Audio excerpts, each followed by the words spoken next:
Instagram, Facebook, dan sebagainya. Jika pengaruh yang diberikan itu positif, tentu saja akan sangat baik.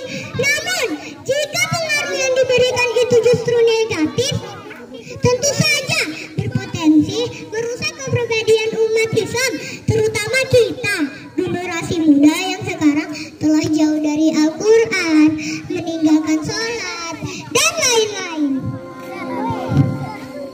Padahal Allah Subhanahu wa Ta'ala telah berfirman dalam surat Al-Baqarah ayat 195 yang dan janganlah kamu memasukkan dirimu ke dalam kebinasaan dan berbuat baiklah, karena sesungguhnya Allah menyukai orang-orang yang berbuat baik. Kondisi seperti itu terjadi karena banyak sekali generasi muda yang sudah tidak lagi berpedoman kepada agama. Bahkan mungkin sedikit sekali ilmu pengetahuannya terhadap ilmu agama. Kebanyakan mereka melakukan hal tersebut hanya sekadar ikut-ikutan. Padahal agama sendiri sebagai way of life di dunia. Oleh karena itu teman-teman, disinilah pentingnya kita untuk menjadi generasi muda yang cerdas. Lantas, seperti apa generasi muda yang cerdas itu? Hayo, ada yang tahu?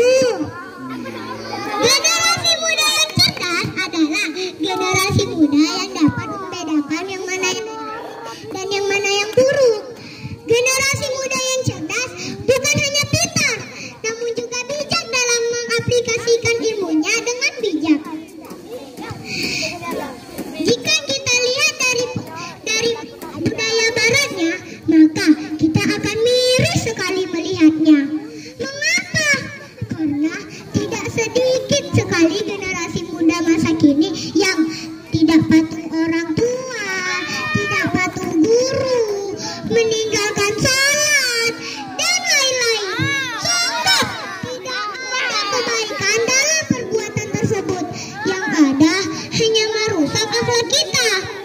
Bagaimana kita mau memimpin umat Islam jika akhlak kita sudah buruk? Selain itu, sebagai generasi muda yang estafet di masa yang akan datang, sudah seharusnya kita berakhlak baik sesuai dengan tuntutan agama. Sebagaimana Rasulullah Shallallahu Alaihi Wasallam bersabda, "Akmal mu'minina imanan ahsanuhum khuluqan," yang artinya orang mukmin yang paling sempurna adalah yang paling baik akhlaknya. Hadis riwayat 1162. Artinya, akhlak yang buruk pada seseorang menandakan bahwa semakin jauhnya dia dari agama.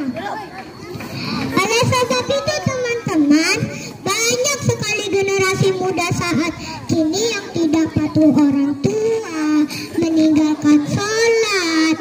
Jika dinasehati ustadz-ustazahnya cemberut, baper. Lagi naik kereta nih misalnya, antum dapat duduk, datang ibu-ibu yang sudah agak tua tidak mendapat tempat duduk, langsung antum pura-pura tidur agar tidak disuruh berdiri. Hayo, ada yang pernah begitu enggak? Adik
memperbanyak berkumpul dengan orang-orang soleh.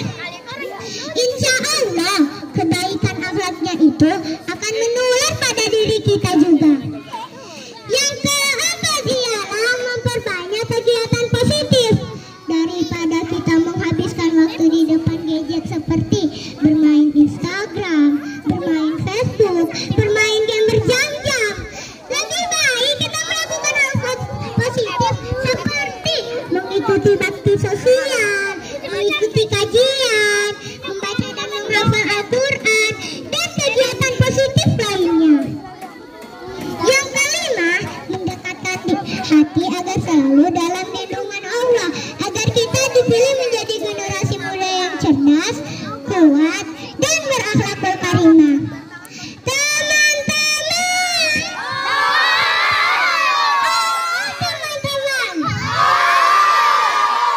mudah-mudahan kita semua dipilih oleh Allah Subhanahu wa Ta'ala menjadi generasi muda yang cerdas, kuat, dan berakhlakul karimah. Amin ya rabbal alamin. Baiklah,